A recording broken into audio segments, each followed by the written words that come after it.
You ever wonder, how do we solve problems that are just huge? I'm talking about problems with billions, maybe trillions of possibilities. Well, it turns out the answer isn't about more brute force. We can actually borrow a page from nature's playbook.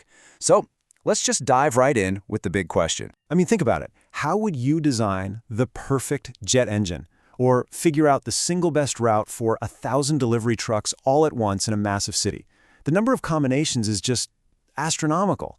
You can't just throw a supercomputer at it and hope for the best. So, yeah, how do computers actually solve these impossible-sounding problems? And the answer? It's just so cool. It's so elegant. They don't just calculate, they evolve. Instead of trying one single solution after another, we create this whole digital ecosystem of potential answers.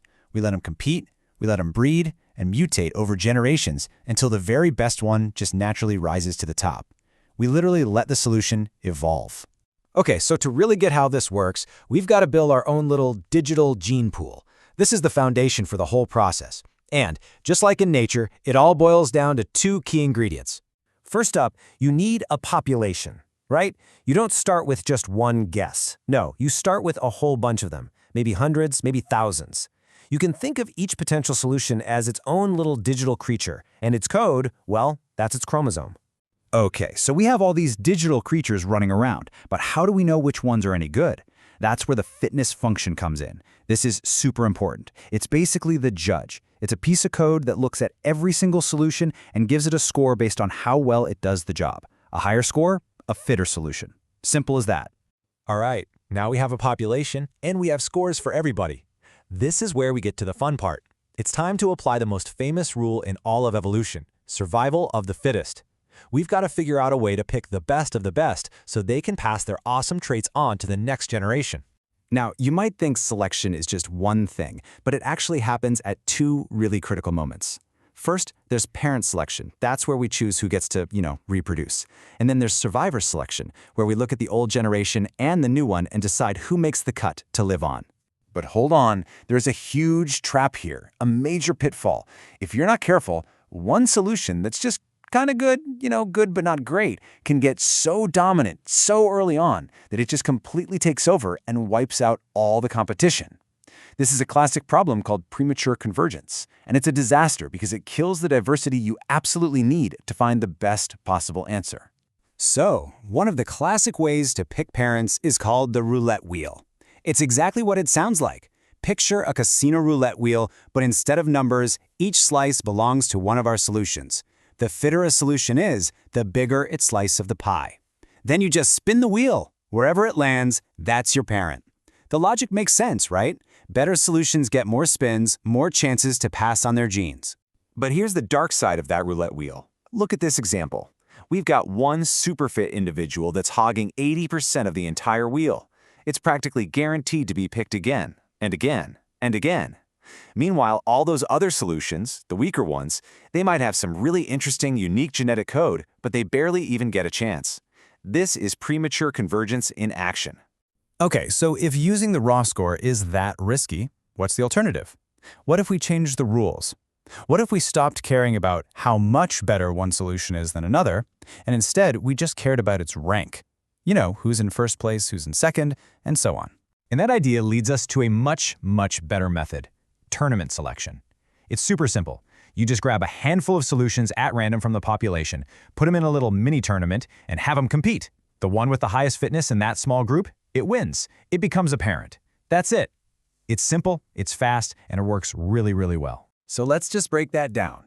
On one hand, you've got fitness proportionate methods, like the roulette wheel. They're risky because one superstar can just dominate the gene pool.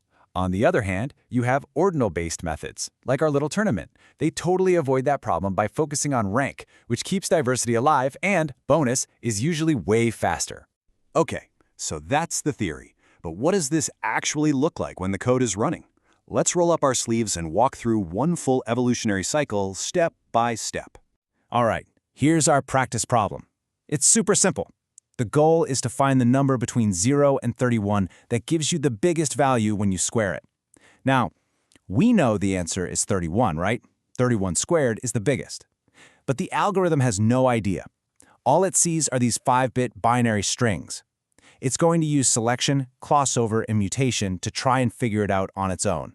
Okay, step 1. We start with a totally random population. You can see it's a real mixed bag of binary strings here. The key number to pay attention to right down at the bottom is the average fitness. Right now, it's 293. Let's remember that number.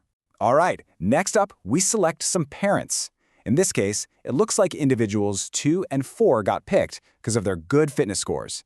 Then, the cool part. We pick a random crossover point in their binary code and swap the ends. Just like that. And boom, you have 2 new offspring that are a mix of their parents' genes. We've just created brand new solution. And now for my favorite part, mutation. This is evolution's wild card. We basically give it a tiny chance that a random bit in one of the new kids' code will just flip. See that right there? A 0 flipped to a 1.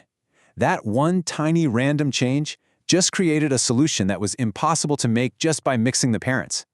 This is so important for bringing fresh ideas into the gene pool. So, after all that, after selection, crossover, and mutation, what's the result? Well, remember our starting average fitness was 293? The new average is 588.5. It more than doubled in just one single generation. The process is already working. It's evolving better solutions right before our eyes. That's pretty incredible, right? Seeing it happen step by step really shows you the mechanics. But now let's zoom out. Let's talk about the big picture, the fundamental reason why this whole method is so darn powerful. It all comes down to this delicate dance between 2 ideas, exploration and exploitation. Exploitation is just a fancy way of saying we're using what already works, taking our fittest individuals and making more like them. But exploration, that's the adventurous part. That's mutation and diversity, searching for brand new, crazy ideas in places we haven't looked yet. If you have too much of one or the other, the whole thing falls apart. The magic is finding that perfect balance. And this graph says it all. See that flat line at the bottom? That's just random guessing. Pretty useless. That super tall skinny spike, that's a specialist tool. It's amazing at solving one very specific problem, but totally worthless for anything else. But that beautiful curve in the middle, that's our evolutionary algorithm. It's not the absolute best at any one thing, but it's really good across a huge range of problems. It's the ultimate generalist. Which brings us to one last really fascinating thought. People are already using this stuff to design new kinds of antennas, to create art, to optimize massive, complex systems. So, if we can bottle the power of evolution itself and put it inside a computer, what are the limits? Really, what kind of impossible problems are we going to evolve solutions for next?